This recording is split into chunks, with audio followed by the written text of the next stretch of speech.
My research focuses on education policies and programs that are attempting to close gaps. And what that has transpired into is looking at educator diversity, so school leaders and teachers, and also school choice policy. So the thing that excites me about my work is the power of good data to answer a question in an unbiased and really helpful way.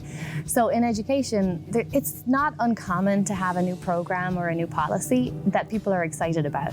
But to know if it's truly making a difference for students or teachers or communities that it's intended to impact, that's where we need good data.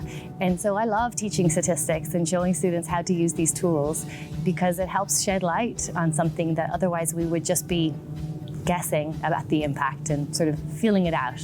So I study individual and societal transformation. The work I'm drawn to now is what kind of transformations help us live better together, especially if we're trying to live in a free and democratic society.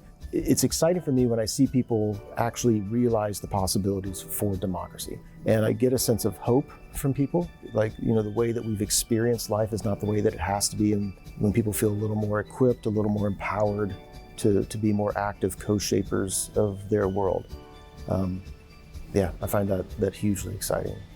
I think broadly, the problem that I'm trying to solve is how can we create asset-based learning environments in K through 12 settings for students with disabilities, specifically in mathematics classrooms. I think what excites me most about my work, other than really loving research, especially when it puts me back in classrooms and in front of elementary and middle school students, is really giving them a voice in the classroom. So really positioning students and all individuals with disabilities in an asset-based way is why I get up in the morning.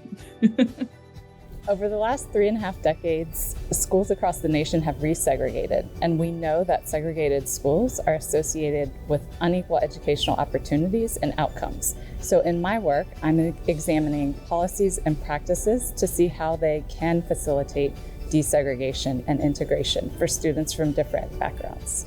I think it's really important that we find ways to strengthen our education system. Integrated schools are one way to work towards more equitable and just education. Currently, I'm working with Dr. Maria Cody in a Spencer grant that focuses on looking at rural dual language immersion programs in North Carolina. And we're trying to discover their experiences, their stories, looking at their needs and their strengths. At NC State, I have an opportunity to teach multiple MAT courses, and within my courses, I really value the idea of incorporating interactive, collaborative student learning tasks. And the wonderful thing about my courses is once the students learn those methods, they can implement it within their in-field practicums.